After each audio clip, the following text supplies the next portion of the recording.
Okay, welcome back to the Raise Up Podcast. I'm Athena. I'm Charlie.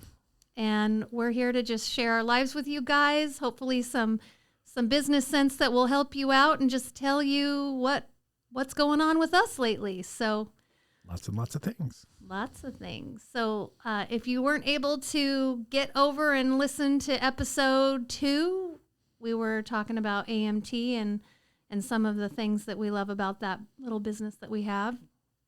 Alaska Medical Transport. Yes, so please go back and listen. Today, we just wanted to catch you up on some of the stuff that we've been up to. So, Charlie, why don't you tell them about our little road trip and adventure that we went on? One hell of a road trip.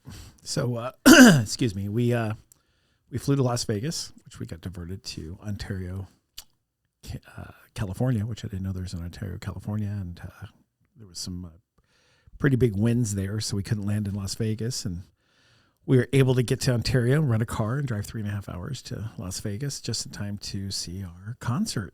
We went and saw Chicago live in concert. It was great. If you haven't seen it, lots of horns, lots of things. So that was kind of fun. And then we were able to start our show, the CD Chauffeur Driven. Yeah, the Chauffeur Driven NLA. So for those of you who have never heard, that is our main industry trade show and industry magazine for passenger ground transportation, particularly luxury passenger ground transportation, which I'm on the education committee for that. So I get to help plan education workshops for that show, and I love it. It's one of my favorite things to do. So it was busy, but it's just, I love that organization. We've been a member for many years. NLA stands for National Limousine Association. So it's a big deal. It's a big group. Really get involved with our different peers and different people in the group that can share some knowledge.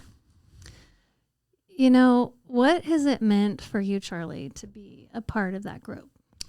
Well, I mean, it's an organization. It's everybody's there to seem like to help each other. So it's nice to be able to have other fellow like people, especially being in Alaska. We don't have a lot of different people that we can bounce ideas off here in town with. So it's important for us to be able to be part of that association. So we get some influence, we get some ideas and some other things that we can help with too.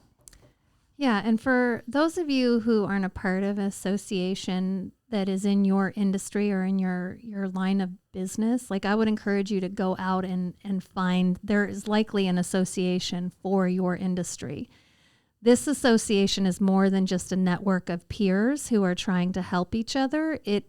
There are nationwide discounts that come along with being a part of an association. Our biggest discount is probably being a part of the healthcare plan that's attached to this. Saved us a lot of money. Like 40%. So, I mean, that's one of the good ones there too. Plus, when you get together at these associations, you have all your vendors there. You have all your insurance brokers. You have, we've bought a bus wash from there. I mean, we've purchased a lot of different things, vehicles. There's always vehicles on demand. There's limos there. There's motor coaches, SUVs, vans, the new and latest, greatest. Yes. And so it's something that if you're not a part of, you should just figure it out, because the education too, that's the other piece, is you just don't know what you don't know. So yeah, we get a lot of key speakers. We get a lot of people that get up there, and a lot of people from the industry really give out their heart and soul to talk about what's working for them in their business. And there's a lot of good ideas that we don't have that they do that we can get nuggets off it. Nuggets is our new word when we go get things. Let's get a nugget. Yes. Okay. Yes, beaver nuggets in particular. We're Bucky fans. So Athena likes Buc-ee's. I love Buc-ee's. Buc-ee's got good beef jerky. Okay, so I'm going to just go off on a rabbit trail for just a quick second here. So Charlie, tell if you guys have never heard of Buc-ee's before, tell them about Buc-ee's. Well, if you haven't been to a Buc-ee's, it is a gas station like Costco on steroids. It is, I think the last Buc-ee's we were looking up was 80,000 square feet of store space, everything from clothes to barbecuers to the last Buc-ee's we went to had a deer stand that was for sale outside. And it had this deer stand with windows and shooting holes and barbecuers right and next big to noodles. The ice machines. The 17 ice machines outside, the 120 gas pumps that they have out front, and the impeccable bathrooms and cleanliness and the food. And everything's amazing. They have a beef jerky aisle that's probably 30, 40 feet long with fresh beef jerky into it from all different, like 10 different flavors there. And you can sample it. You can buy it. It's only $29.99 a pound, which is very cheap. They have everything. Brisket that's made freshly there. Pulled pork. Athena liked the 1 foot hot dog on a stick. So that was her go-to. So, I mean, you look at the different things that were there and it's pretty incredible. And then you can go buy alcohol and then they have coolers and then they had hot sauces and it's just pretty incredible. So I think we visited 5 Buc-ee's in the 4 or 5 days that we were in that region down through Texas and down through New Orleans all the way to Florida. The last one we saw was in Florida. So yeah, Buc-ee's is good. Okay, so you can imagine you walk into this huge convenience store and it's really well lit. There's bright colors and the assistant manager is handing you a sticker and saying, "Welcome to Buc-ee's." And I don't know about you, but anytime when you go back in the day when you were a kid and somebody gave you a sticker, it was a good thing. It was like you did a good job or they're praising you in some way. And so it's like you just get a sticker for showing up. And then you go over and they've got all these cute little beavers, stuffed beavers, and there's the Buc-ee beaver theme on all these like merchandise and you go over and then they've got like a fudge bar and they've got a jerky bar and they're cutting up brisket sandwiches. Like it is like this amusement park of convenience stores and the employees are happy. So I posted on Facebook that we were at Buc-ee's and a friend of ours, Monica Lubeck, I'll throw her name out there, texted me and says, "Charlie, will you pick me up a sweatshirt from Buc-ee's? Been wanting one for a long time." So as we were coming back to Buc-ee's, we stopped by and got her a sweatshirt and a t-shirt. So she is all set up. We haven't got it to her yet, but we have picked it up for her. Yes. So it's just, if you get a chance to just experience Buc-ee's, it is like everything a gas station could be. You roll in at 3:30 in the morning, at 12:30 at night, and there's 300 people at the gas station. It is crazy. Hanging out, slushy bar that is like, it's huge. It's just a fun place. The energy is just so nice. I think what was even better in that was seeing Buc-ee signs 100 miles from the Buc-ee's saying you could hold it. And then there would be 30 or 40 or 50 signs between there. And we're talking the big billboard signs around the highway. And they would say, "The next Buc-ee is 67 miles. I know you can taste the fudge from here." I mean, they just had these great slogan lines. It was just great. And you kept looking for them and you're like, "Have we passed it yet?" Because shoot, we had to pee, but we didn't want to go pee at Chevron because Chevron didn't have Buc-ee's, So anyways, it was a great place. Yes. So we're going to get no a picture. 18-wheelers. They have signs all the way around it says no 18-wheelers. Well, motorhomes are welcome, just no 18-wheelers. So anyway, well, now I'm off the Buc-ee tangent, and so we're gonna get back on track to we made it to a Buc-ee's. We finished the NLA show, and then we saw some concerts. We saw 2 concerts. We saw Chicago, and then we saw who else in Las Vegas? Billy Joel. No, in Las Vegas. Carrie Underwood. Carrie Underwood, way good concert. Yep. Then we flew to supposedly San Antonio, but we got diverted again to Dallas because of weather. And then had to drive to San Antonio. Then we picked up our motorhome. So we left our motorhome back there in October. We did a big road trip with the family and drove down to San Antonio where Athena had another conference and we had the kids. And then we dropped it off there. So we picked it up from there and relocated it down to Florida. So we're looking for the next adventure going that way too. Yep. So RV's parked in Florida now, but along the way we stopped and visited some industry friends. Oh, then we went to Dallas too and saw Billy Joel and Stevie Nicks. Yep. So that was fun also in Dallas. AT&T Stadium. Yes. How many people were in that stadium? It was 47,000 people were at that concert. I don't think I've ever been in a room with that many humans before that concert. If you ever seen the movie Cars and it showed them in the racetrack and it looked like all those cartoon figures with like the 16 floors of theirs, that's what it looked like. I mean, everything was just absolutely packed and they killed it. They did good. For 74 and 75, for Stevie Nicks, and I think Stevie Nicks was 75 and Billy Joel was 74. They put on one hell of a concert. Yeah, it was like almost 3 hours. It was long. It was 4.5 hours. Really? Yeah, and we left and they were still playing. Yeah, well, we're getting older, so we need our beauty sleep. Oh, I need all of it. So anyways, yeah, we left there, then went and saw some industry friends and went down to Houston, saw our boy Renzo, and then we went down to New Orleans and saw Eric and Alicia and had dinner with them, and then cruised right on down to Florida and saw Rick and Grejna and they were gracious enough to put our motorhome away for us and put it up into a spot, and now we're good to go. Yeah, and so then we hop on a plane and we fly to Austin, which, by the way, I don't think I have ever had food like I've had in Austin. I would go back there just to eat. It was so good. I don't do gluten or dairy, and to be able to just go in a restaurant and order whatever I want on the menu and it all be like gluten-free and dairy-free. And I have no idea what I ate. I ordered tacos, and I don't know if it came out as taco meat or what, but it was when I found out it was all tacos. vegetarian, I was like, what the heck am I eating here?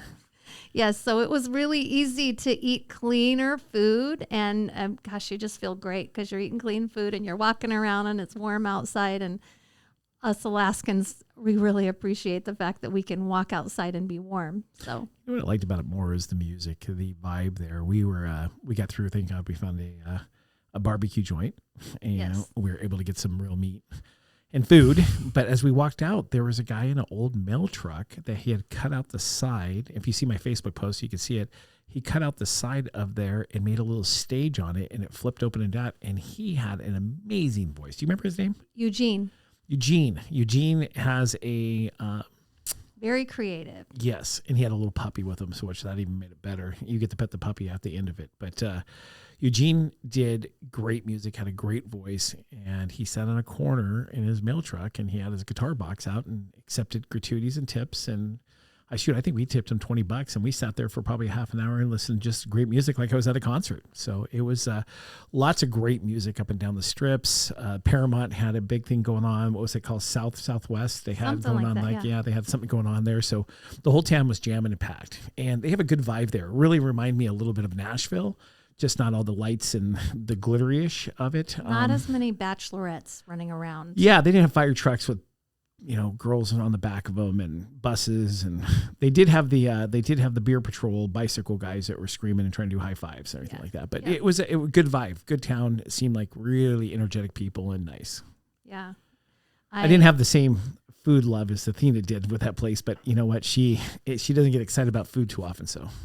Well, yeah, because it's just like fuel. And then, I have all these like options that I don't have to try to trip over all these exceptions. So I was just like, oh, man. If you haven't gone to lunch or dinner with my wife, if you ever see that movie Harry Met Sally, that's kind of the whole thing where she orders everything but the side on the side, and can you take this off? So sometimes I'm sitting there just like, then they look at me and I'm like, I'll just take it the way it comes.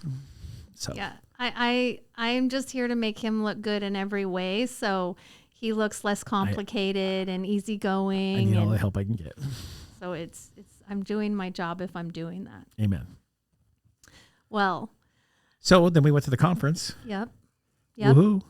That was, it was more of it's an inner circle group. So it's a little bit larger of a group than we usually are, or that we have been a part of before. So it's really important for Charlie and I to get outside influence in our business operations. And we know that if we don't go outside of our bubble, then new ideas sometimes don't come in. And so that is probably one of the biggest practices that we have put forward in our business operation is as we got older and we got bigger, we would join different groups. We would get involved in different organizations and listen and learn. And this new group that we joined, it is a completely different perspective on business operation. Before, our other groups were more like running numbers, benchmarking, and this is more of a, where are you? Where are you creating the bottleneck? Where in yourself, maybe there's some blocks that you have that are creating you from hitting that next or breaking the glass ceiling to the next level.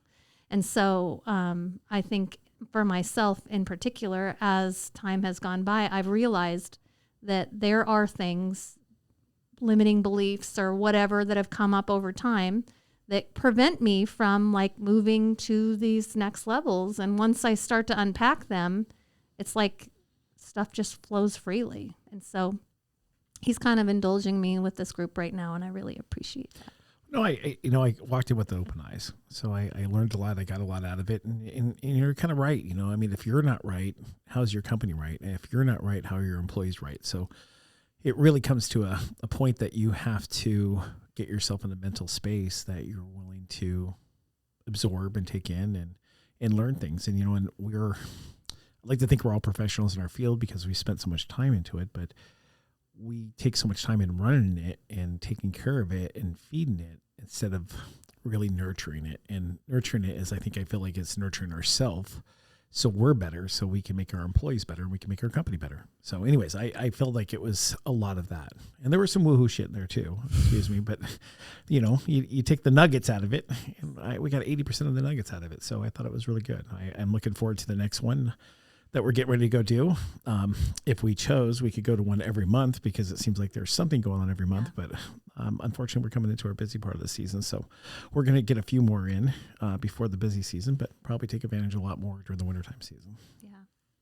Yeah. And what you said is so true, because if we're not right, then the company, we don't work together as effectively as we could.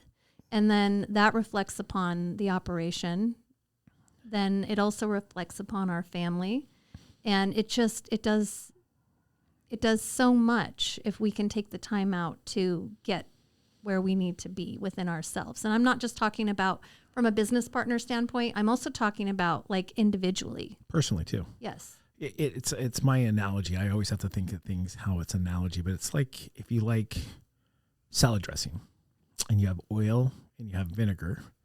If you drink one of them, one or the other, it's not so great. But when you mix it up together, it makes a great salad dressing. But when you only have oil, you only have vinegar, you're only getting one of the other. So I feel like we've mixed it up together in this, and now we have a great salad dressing. I'm sorry that it's the only way I can think of things that sometimes I have to relate it to something else. I like it. Yeah. I like it. So the conference was great. Met a lot of cool people, a lot of interesting people, a lot of nuggets that we got to take away, and we helped give a few nuggets too. So it was interesting. That's the other part of being a part of an association or joining a small group or a larger group in business, is that you are able to make deposits and then also receive as well. And so there were people that we were able to share some of our information with that I believe we bless them in that. 100%.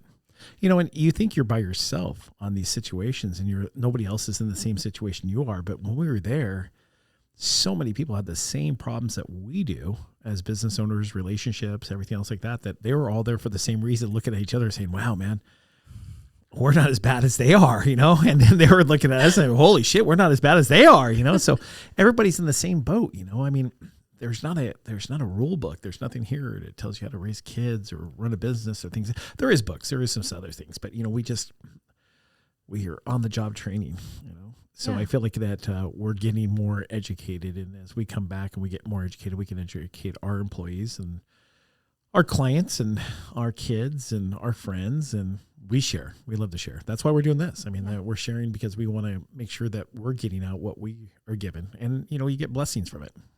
Absolutely. And, one of the greatest parts of like being in this, like giving and getting and giving and getting, is it's like, as soon as you get new stuff, you can just give it away. And, I feel like that is really the integrity piece of Raise Up, is it's like being true to yourself. It's not just about being honest and being a good human, because that could be relative to like what I think is a good human. You may think, well, that's not a bad or a good human. It's a human.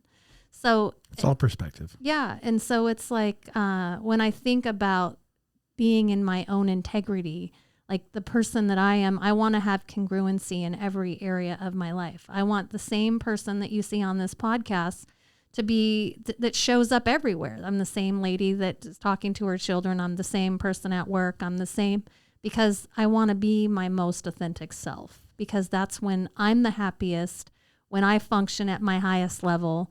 And when it's like, I feel like at times, especially when I was younger, I was much more guarded. And I guess we're just ready to let it all hang out and to help as many people as we can as we come along this journey. Well, it just comes down to the point that, you just got to stay WTF, just let's get it out there. Let's help people and do stuff like that, because we were fortunate. There's a lot of people that helped us as we were going along. There was a lot of people that stood by us and really worked with us, and those people really made a difference in our lives. So we want to give back too. So yeah.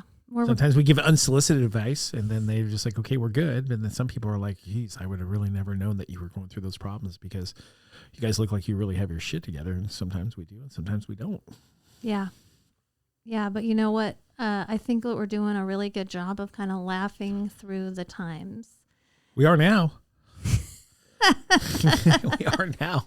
A few shed of tears here and there too, but no, I mean, everything's life is good right now. So I mean, and it's just perspective again. It's not focusing on what you don't have; it's focusing on what you have. Yeah. So I really learned that in the group with Danny. Danny was a little bit very open about everything about his life, and and then he had nothing to hide. So it was really interesting the way that he came about things, and it was a good thing. Yeah, I think it's pretty refreshing to see people who are just willing to be an open book if it will help someone else. It's something. Breathing treatments. Yes, they were teaching you how to breathe to keep you calm. Some tribal music in the background. I kept looking up. I was like, what is going on here? That was the woohoo part that Charlie had mentioned. Woohoo. Yeah. Yep. Well, the podcast name Raise Up really is this, it's the namesake is our core values, and raise up being responsibility, accountability, integrity, service, engagement, understanding, and perseverance. That's really like at my core, that's who I am. When you unravel the onion, that's the person that deep down I represent, and hopefully on the outside I represent. If it doesn't always appear so, then that's definitely feedback I would want to hear. But I just believe that taking responsibility, especially for your life, like we have to take responsibility for how our life is. How we choose to live, what we're putting in our bodies, what we want and what we don't want. And the accountability piece is more like when you have responsibilities, I say to the team that accountability is how I love you. Like that's how I show my love. But really, if you don't have that contrast, how will you ever really stand up to your responsibility and carry it forward? So I don't think that one has to come with the other. And then the integrity piece is just be true to yourself. If you are not a night person, don't volunteer for a day shift. Everybody wants to help. Just pick your lane. Yeah, exactly. And so then Charlie and I, when we get to the service piece, like I feel like that's my flame gets lit when I'm in service, when I'm doing something to help someone else. And that really is where like your bonfire goes when you're at service. Yeah. I mean, that's the whole reason I like EMS and fire and all that other stuff is just, it's a willingness to help. And so, I mean, and the same with, our teams, it's just the same way, we want to help them succeed and do it. It's really, I think, rewarding when you're seeing your teams. I don't know if we mentioned this before, but when they're buying new cars or they got their first house or they're putting their first kid through college, or we had some employees that worked for us that never had PTO, paid time off, and were able to take their kids on vacation and do stuff like that because their jobs required them to stay here and they couldn't afford to lose that time and money. So as we grow, and now that we started 401k this last year, it's just, we want to grow our employees and make sure that they're getting fed too. And by us learning all this stuff, and by the gracious, they take care of the businesses while we're gone because we leave on these 2 or 3 week adventures, and we definitely keep in contact with our team, but we're coming back to feed them. After we get back, we come back. Even Steven said something this last time I came back is, what'd you do to Charlie? He seems so much happier. It's you're gaining knowledge for it because we need that knowledge. We need some stuff. And I always say, I don't need to grow that much more. I'm all right. I'm good. I'm good where I at, but I realize that I probably do need to grow more. I need to figure it out because I don't have all the answers by any means. Well, and I think that's the engagement piece is that staying engaged in learning and this growth mindset, it's like the difference between dying out with the dinosaurs or innovating and moving Go forward. easy. No dinosaurs here. Just because I like to watch a little TV and sit in my massage chair. There's no dinosaur. Hey, I like to sit in the massage chair too. You do sit in the massage chair. So. Well, so are we talking about employees now? Or what are we doing? Well, I was just going to finish that the understanding and perseverance is the up part. And the understanding is we don't know the answers to everything. And so actually actively seeking understanding from each other, especially our team members, when we're trying to figure out a solution or there's a situation that's occurred, we're just not jumping to conclusions. And that's really the message that we're hopefully sending to the team, is that we are working through understanding. And that's how we operate. And then the perseverance piece of Raise Up is, it's not just put up with a bunch of awful stuff or bad attitudes or just get through it. It's more like step into courage. Step into this space of courage that helps you cross over to the bridge of the other side. And I think that that's a great segue into Stephen's perseverance season during COVID. Remember that? Yes. So Stephen came to us. He originally worked for a club here in town. Yep. Jim. Jim. And he was one of the managers, one of the supervisors, and did really well there. And one of our former operations managers knew Stephen from his previous job and said he had a really good prospect to come on board. So here comes Stephen, fit as a fiddle. Guy runs like a gazelle and has these dogs he runs with all the time. And he fit in with our group right away. And he came on as a supervisor, and then we brought him on as a manager. And he's worked the sales department. He's worked the CSAs. He's worked all the different departments. And then some relief driving when needed. Yeah. He became a driver and he helped with everything. And he just really had a positive attitude all the time. And he did really well for us. And as he started to go in there, he came into the operations manager, and he has been with us now, I want to say 5 years. I think he's going on 4. Yeah, 4 or 5 years now. Well, it'd be at least 4 because COVID was 2000, so it's 2024. So he was here before COVID. So it'd be 4 or 5 years, yeah. And Jess has grown so much in his leadership skills and everything that he's done. And I'll tell you one thing I'll bring up that was really tough for him, and almost a deal breaker, is during COVID, we were really hurting for dispatchers and some other things, and Stephen already had so much knowledge of that. So he was still a manager for us, but he was end up using a lot of his shifts to run dispatch. And when people called in sick, and the poor guy, I think for 3.5, 4 months, he had to be a full-time dispatcher. And I know that's not what he signed on for, but just like the rest of the team members, we kind of have to fill in where we are. I still drive. I haven't drove much lately, but I still wash cars. I empty garbage. I do everything at the shop. And, we don't have anything that one person's too good to do anything. And I think we have to lead by example. So I'm always one of the first ones to go out and wash cars or plow or get up at 3:00 in the morning and help our team.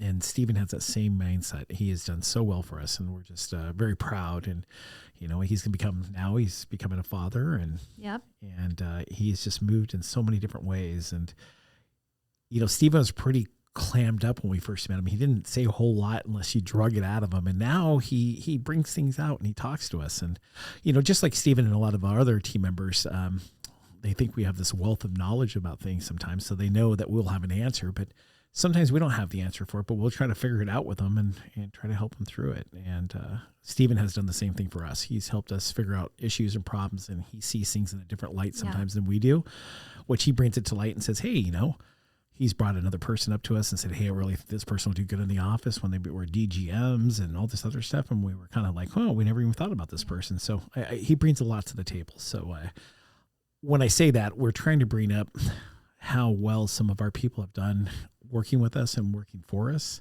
And he is one of the first people that come to mind as we talk. And there's lots of them. Don't get me wrong. There's lots of them. But we interact with him so much that we've seen so much growth.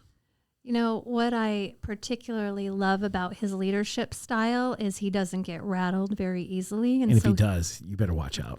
No, it's not about watch out. Like I have never seen him lose it at work, but you can see his face getting a little bit red, and he usually a little more sterner. Excuses himself. But yeah, I guess stern would be the word. Stern would be the word. But are we done yet? I haven't seen it very often. No, only a couple times but ever. He's just he gives that example of just stability. And really, that's what you need in your leadership team, is somebody who's able to weather through the storm. And when I remember him going through that season during COVID, where he stepped into supporting the dispatch team, and I could see that he was persevering. He was communicating very effectively that this was difficult for him, and he was going to be going through it. But now, when we've talked about that experience, he's grateful for it, because it was an opportunity for him to just see so many different aspects of that office that he worked in, especially working on a night shift for a while. And he also, it showed him that it gave the contrast of things were really good, what the opposite could look like, but then it showed him that he could do it, and he could lead with this like integrity for the people that were on that shift. And it also showed us that, gosh, this kid's got more grit than we thought he did, you know. And we can give him some of that responsibility as he's like grown into it. You know, one of the things I liked is, as we were getting more dispatchers, more people in, and he was working less and less shifts, he's like, I can see the light at the end of the tunnel. I mean, yes. He was just very, like, he couldn't see the light for quite some time, just because we were so in the mix of it. And, you know, COVID was such a tough time for so many people, and our business really thrived at that time. And when I say thrived, we were willing to take on some work that a lot of people were not willing to work. And we wanted to make sure that our people were taken care of, you know, and our knee jerk reaction at the very beginning was like, we got to rattle this all in. We might have to lay off some employees. We have to do this. And then I kind of calmed it down. I said, you know what? We're going to take 24 to 48 hours before we do anything, and let's sit on this and see what we can do with it before we just have this knee jerk reaction. And Stephen was kind of the same way. You know, he took it in. He said, I'll do it. I don't want to do it full time, but he just, you know, he took it in, and we kept promising him that we would get some more people on there, and we did. And, you know, he sees it now, and he sees where his life is at and where his hours are. And he gets a lot of time off now, and he gets some paid time off, and he gets to go to Hawaii, and he gets to go to California this year. And he's just exploring all new things, and he's taking more vacation, more times off. And, you know, a couple of years ago, we were not in that position because we were all hands on deck. Not even us were taking off very much. No, we were driving and handling midnight stuff, and things were going on, especially with COVID. Yeah. Like, we were all hands on deck. And, you know, that was important, I think, for you and I to do that, because it showed the team that we were in it with them. Oh, yeah. You were not alone. And there was this just energy and vibe of gratitude throughout the company during that whole season, because they saw their friends were getting laid off. A lot of people were worried. And we were doing everything we could to keep everybody working. Even hiring more people. Yeah. I mean, at one time we were hiring more people than everybody else, and everybody kept saying, how are you guys hiring people? Everybody's laying off. And we were just picking up that work and partnering with people and doing the stuff. And keeping people busy no matter what we could what we could do. And yes, and so I'm grateful for that season within our organization, because it just it solidified that raise up perspective that we are constantly outcasting to the rest of the team, that we're in this together. Well, and it showed through a major pandemic that we can pull through it. I mean, a lot of people just couldn't see the light at the end of the tunnel, and they were so set on, this is the way we do business. If we can't do it this way, we're not going to do it. And we had the total opposites. Like, what can we do to get through this until we can get back to normal? You know, what is our survival skills? And, you know, I think Athena and I, with our backgrounds of kids and everything else, we were always in constant survival of what are we going to do to survive? And failure was never an option. So we persevered through it. And it wasn't just us. It was our team that pushed it behind us. If it wasn't for our team, we wouldn't be anywhere we're at now. It was just, we were the rudder in the back just trying to steer the ship. You know, and that was a moment, I remember that moment when you and I were just kind of like, what are we going to do? We're listening to some of our comrades who are in the industry, and we saw what they were doing. And when you stepped in and were like, we're just going to wait. We're going to just sleep on this tonight. We're not going to make any decisions today. And I'm the go with your gut girl. So there's a lot of gut decisions that I make, and I make decisions kind of quickly. But if I feel solid within myself, I trust myself to make that decision. But I also am grateful for the moments where Charlie's like, we're just going to sleep on this tonight. And when we were younger, I didn't appreciate that perspective so much, but now I see the value. And I do think sometimes we can just make some easy decisions, but in the moments where you're like, we need to wait. We do. We make a lot of easy decisions when I make them. No, you're right. I mean, and that's maturity. That's time with businesses. That's time with ourselves to get comfortable what's going on. I mean, there's not a lot of, we can't do this or we can do that. It's more like, how can we make that work? Yeah. More togetherness on what our decisions are going to be made. And with every stage of the growth of our different businesses, one of the things that I have constantly thought to myself is, okay, this is where we're at now. What new capabilities do we need to gain in order to maintain this? Because I don't know if you've ever heard this phrase before, but what gets you to the promised land won't necessarily keep you there. Well, I have another one. It's like everybody starts off with an A and then you just kind of go downhill from there. You stay at the A. You know, I mean, when you walk in the first day at school, everybody has an A. You know, it's just a matter of how your first test is. If you get a C, then all of a sudden you're down to a B. You know, you have to continually keep your game up to persevere through different areas. I mean, it's just because you get the contract doesn't mean that you just slop off in the contract. You have to keep that contract up if you want to keep it. You know, we work so hard to get somewhere, and then all of a sudden we just think it's a given, and it's not given every day. Just like life is not given every day. Yeah. If you're not living your fullest life every day, you're losing a day. I mean, it's crazy. You know, I mean, how many people we've known that have passed in the last 4 or 5 years? Yeah. That it's just incredibly, and you know, and we're not old per se, but we're older. And so we have to take advantage of more of what we have now than what we do later, because tomorrow's never given. You know, and I think that's even more of a reason why you just show up and you be real, instead of like putting on a mask to go to work and putting on a mask to, you know, hang out with this group of people. It's like, just be in your own integrity and just show up as you are. And for the people that are meant to be around you and that honor you and encourage you and all of that to be who you are, those are your people that you want to spend the most time with. And if you just if you're just yourself around others, you're going to weed out the people that you probably don't want to hang out with anyway. So it's, that's probably getting comfortable in your own skin is one of the greatest spaces that you can walk towards in your life.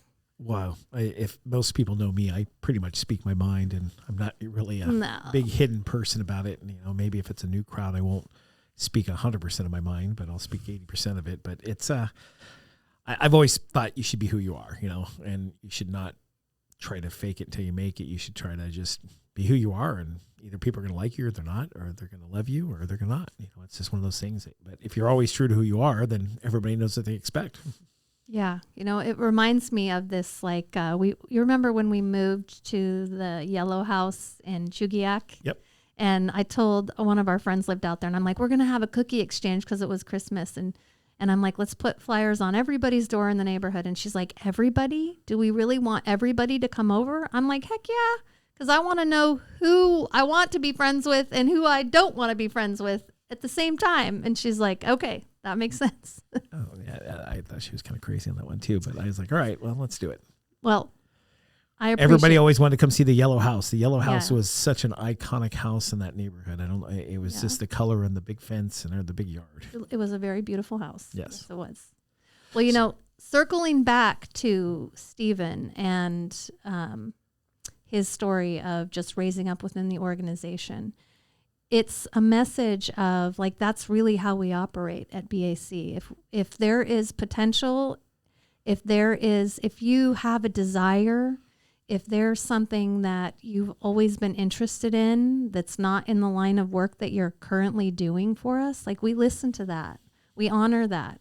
That's something that we can see what we can do with, and maybe we can start to funnel you towards an area that kind of fans the flame of that personal interest. But we're really about that. We look for it too. If we see somebody is not being all they can be in that position, we retool it and look at it and say, this person might be great up in HR. This person might be good up in accounting, or this person might be good in inputting stuff, or, this person's really an outdoor person. Maybe they should be a DGM, so we look for those opportunities for other people. And sometimes people applied for a position that was open and available at the time, but it's not really the one they wanted, but then they get in within the company and they can transfer within. So that makes it nice, and having 200 plus employees now and being pretty close to 300 this summer, it gives them lots of different room to do it. And we look for all those people so we can have more time off. I want more time off. Well, I always feel like this is like our lifestyle. We do a little bit of work every day, but it's just consistently done throughout the week. And it's something that it's just what we do. But having that raise up mindset of raising up our team members, raising up our community, and raising up our industry, like that's really this whole raise up piece. And I like to say that we happen to be getting people and things from point A to point B, but really what we're doing is we're connecting with others and we're helping to grow the community around us. Kind of like a logistics company that does transportation and a bunch of other things too. I mean, we kind of dabble in a lot of different small things. Yeah. And really when somebody asks me what we do, I just tell them we are in passenger transportation logistics. Yep. So we're really grateful that you guys joined us for this episode. Again. Yes. Let us know your comments. Let us know what you think. Yes. And we're going to be sharing with you some information about the airport business in the next episode. So please join us then and see you soon. Awesome. Thank you. Bye. Bye.